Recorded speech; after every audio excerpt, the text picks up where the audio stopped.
नमस्कार, मेरा नाम प्रशांत है और आप देखना शुरू कर चुके हैं डेली लाइन का डेली डिस्कशन शो। कहीं से कोई टूट रहा है, कहीं किसी को कोई छोड़ रहा है और कहीं किसी को कोई समेट रहा है, अपने साथ ला रहा है।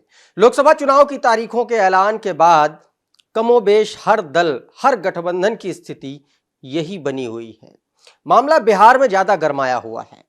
लोक जनशक्ति पार्टी के बीच अब फूट पैदा हो चुकी है और सामने साफ तौर पर दिख चुकी है। पशुपति पारस, जो अब तक एनडीए के कोटे से केंद्र में मोदी सरकार में केंद्रीय मंत्री थे, उन्होंने इस्तीफा दे दिया है और कहा जा रहा है कि अब वो राष्ट्रीय जनता दल के साथ में संपर्क में है। हो सकता है कि अब उनके सहयोग से हाजीपुर लोकसभा सीट से चुनाव लड़ेंगे। बिहार की राजनीति में रामविलास पासवान हमेशा से ही एक बड़ा चेहरा रहे हैं, हमेशा से एक बड़े पॉलिटिकल धुर की तरह, एक धुरी की तरह काम करते रहे हैं।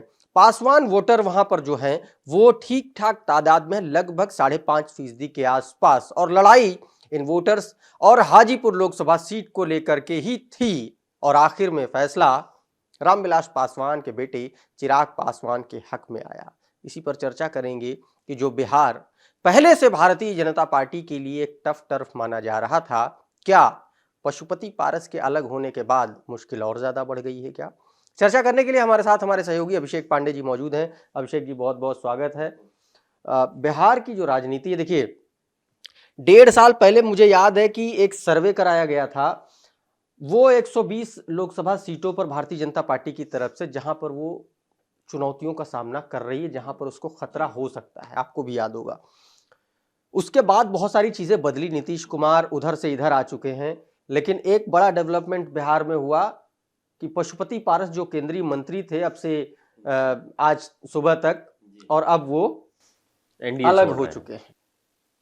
देखिए, एनडीए में बहुत सारी चीजें बदली हैं, और सिर्फ एनडीए नहीं, इंडिया गठबंधन में भी बहुत सारे लोग इधर आए, इधर के लोग उधर गए, टूट फूट बहुत चलती है। जब भी चुनावी मौसम आता है तो ये देखने को मिलता है। आप सोचिए, नीतीश कुमार इधर आए तो एनडीए गठबंधन बहुत मजबूत हुआ, हम भी आ गई, उपेंद्र कुशवाहा भी आ गए। लेकिन अब लोक जनशक्ति पार्टी के एक जो घटक है पशुपति पारस, वो जा रहे हैं, चिराग पासवान आ रहे हैं, उनकी पार्टी जुड़ी हुई, उनको सीटें मिल गई हैं।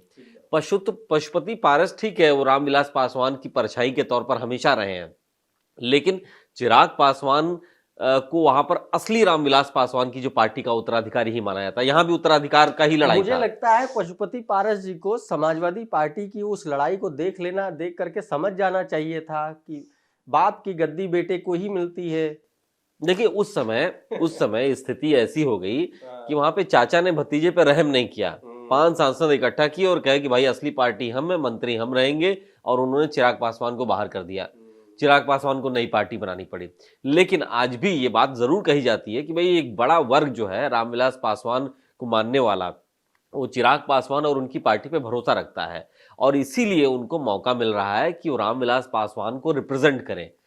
और पशुपति पारस उस समय, देखिए, वोट पशुपति पारस के चेहरे पे नहीं मिला था, वोट मिला था रामविलास पासवान और यूथ चिराग पासवान के नाम पे। तो बीजेपी को ये पता है कि हमको भाई उस समय 5 लोग इकट्ठा हो गए थे सांसद, तो हमको उनको अपने साथ रखना पड़ा, लेकिन वोट हमको लेना है इनसे। तो पशुपति पारस के नाम पे वोट नहीं मिला था, उनको फिर से किनारे कर दिया गया है। अब पशुपति पारस के सामने समस्या है कि उन्होंने पार्टी तो बना ली थी, अब उस पार्टी का करेंगे क्या, कैसे चलाएंगे? भतीजे चाचा के बीच में कोई तालमेल है नहीं, एनडीए से अलग हुए हैं, लास्ट मोमेंट पे अलग हुए हैं, तो क्या इंडिया अलायंस बिहार में उनको एक्सेप्ट करेगा? ये कई ऐसी बातें, और सिर्फ यही नहीं है, कुछ अलग हो रहे हैं तो कुछ जुड़ भी रहे हैं अलग अलग राज्यों में। नहीं, सवाल ये है कि मान लीजिए अगर पशुपति पारस अलग होते, मैं थोड़ा सा उस वोट बैंक की तरफ आ रहा हूं जो रामविलास पासवान के साथ इंटैक्ट था, और पशुपति पारस, देखिए कुछ भी कहिए, अगर उत्तर प्रदेश में मुलायम सिंह के परछाई के तौर पर शिवपाल यादव थे, तो कमोबेश यही स्थिति बिहार में रामविलास पासवान और पशुपति पारस को लेकर के भी थी। लगभग 5.5% पासवान वोटर है, दुसाध जिसको बिहार में बोलते हैं। वो जो वोटर है, उस वोटर में क्या बंटवारा होगा, आपको क्या लग रहा है, क्या वो जो वोट बैंक है वो बटेगा? देखिए ठीक आपने बिल्कुल कही कहा, एकदम आइडेंटिकल है, सिमेट्रिकल है जो यहाँ पे था कि यहाँ अखिलेश यादव, शिवपाल यादव, वहाँ पशुपति पारस, चिराग पासवान के बीच में जो झगड़ा हुआ, यहाँ भी अलग पार्टी, वहाँ भी अलग पार्टी, यहाँ शिवपाल यादव पार्टी तो बनाए, वहाँ पे चाचा ने वो गलती नहीं की जो यहाँ पे शिवपाल यादव ने कर दी थी। लेकिन ये बात सही है कि जो पार्टी का मूल है, आत्मा है, चाहे मुलायम सिंह यादव रहे और रामविलास पासवान रहे हो, उनके घरों में ही रही, यानी उनके बेटों के पास रही मूल आत्मा। और इसीलिए देखिए कि शिवपाल यादव को वापस अखिलेश यादव से मिलना ही पड़ा बाद में जाकर के। पता है उनको कि हम उतने कमजोर हैं, उतने मजबूत नहीं है, क्योंकि मूल आत्मा की जो बात होती है चाहे किसी भी पार्टी की हो, तो जो कहा था ना कि ये पॉलिटिकल जो वंशावली है कि ट्रांसफर होती है, तो उसी तरह वहां पर रामविलास पासवान और उनके मानने वाले लोगों को लगता है कि चिराग पासवान ही पार्टी के असली उत्तराधिकारी हैं, और इसीलिए मुझे लगता है कि बीजेपी ने इसी माहौल को देखते हुए उनको मौका दिया है। एक चीज और है, क्योंकि जब बिहार की बात कर रहे हैं तो फिर वहां पर हमको बात आरजेडी की भी करनी पड़ेगी। जिस तरीके से प्रेस कॉन्फ्रेंस करके पशुपति पारस ने कैबिनेट से, मोदी कैबिनेट से इस्तीफा दिया, और चर्चा है कि बहुत जल्दी आज शाम तक हो सकता है कि जिस समय हम लोग ये डिस्कशन कर रहे हैं, हो सकता है कि उसके कुछ ही देर बाद ये हो जाए, और ये डिस्कशन हो सकता है हमारे दर्शकों तक बाद में भी पहुंचे। आरजेडी के साथ उनकी डीलिंग चल रही है, उनकी बातचीत चल रही है, ये कहा जा रहा है। अगर ऐसा हो जाता है, देखिए पहली वाली स्थिति तो कम से कम इस बार भी आरजेडी की नहीं है, यह आपको मानना पड़ेगा।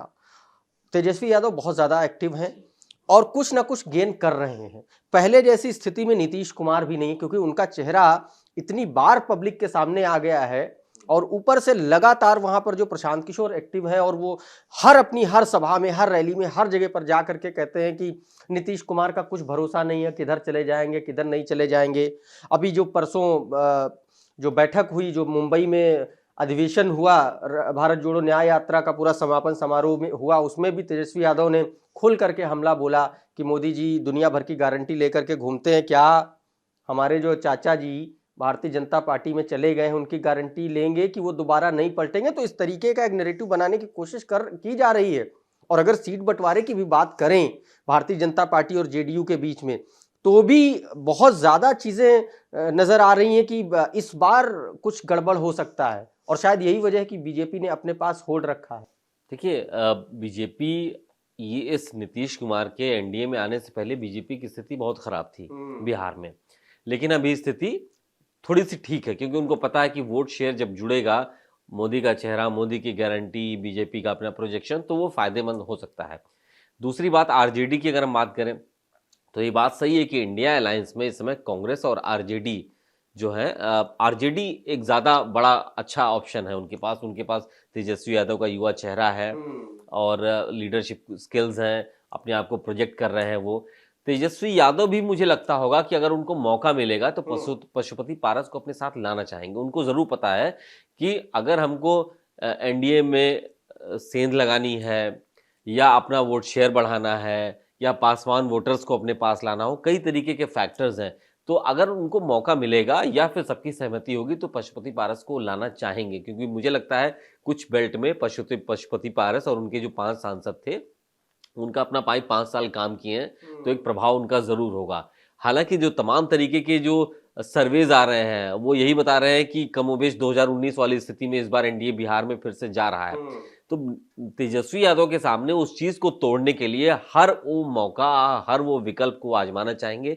इसीलिए वो देखिए राहुल गांधी के साथ गाड़ी भी चला रहे हैं, उनकी यात्राओं में शामिल हो रहे हैं, पूरा सहयोग कर रहे हैं, क्योंकि उनको लगता है कि अपने स्कोर को साबित करने के लिए जितने लोगों का सहयोग लिया जा सकता है लिया जाना चाहिए। ठीक बात है।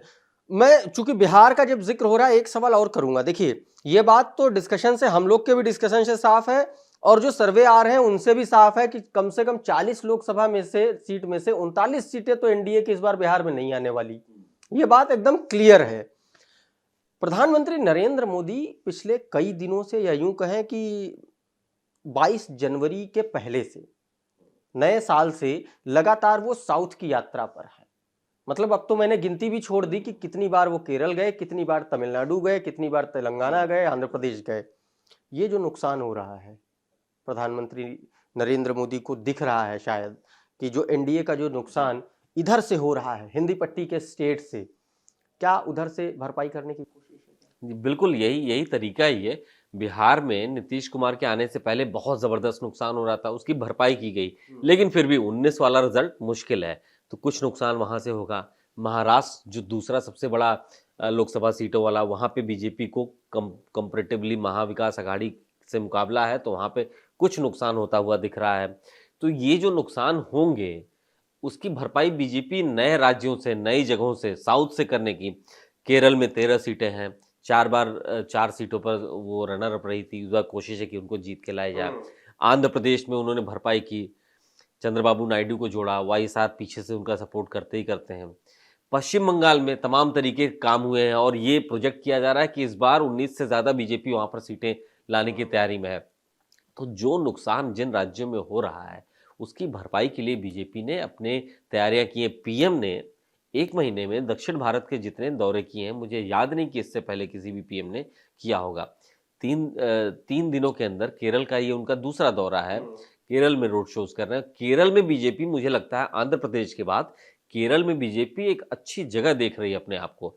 दक्षिण भारत के राज्यों में केरल सबसे ज्यादा लोकसभा वाले सीटों में से एक है, वहां पर उसको लगता है कि हम, मेरे लिए स्कोप है, इसलिए देखिए पीएम का पूरा फोकस केरल पर इस समय बना हुआ है। तो कुल मिलाकर के प्रधानमंत्री नरेंद्र मोदी साउथ में हैं और बिहार में एनडीए से एक बड़ा महत्वपूर्ण चेहरा बाहर हो चुका है। देखना होगा कि इस बार बिहार में एनडीए की क्या स्थिति परिस्थिति बनती है। आपको क्या लगता है, पशुपति पारस के अलग होने के बाद क्या एनडीए में कोई, एनडीए पर कोई फर्क पड़ेगा, भारतीय जनता पार्टी पर कोई फर्क पड़ेगा क्या? आपको जो भी लगता है हमारे कमेंट बॉक्स में जरूर लिखिए। ये वीडियो, ये एनालिसिस, ये विश्लेषण अगर आपको पसंद आया हो तो इसको लाइक करिए, दूसरों को भी शेयर करिए। ये वीडियो अगर आप हमारे फेसबुक पेज पर देख रहे हैं तो वहां पर हमको फॉलो जरूर कर लीजिए। हमारे प्लेटफॉर्म का नाम है डेली लाइन।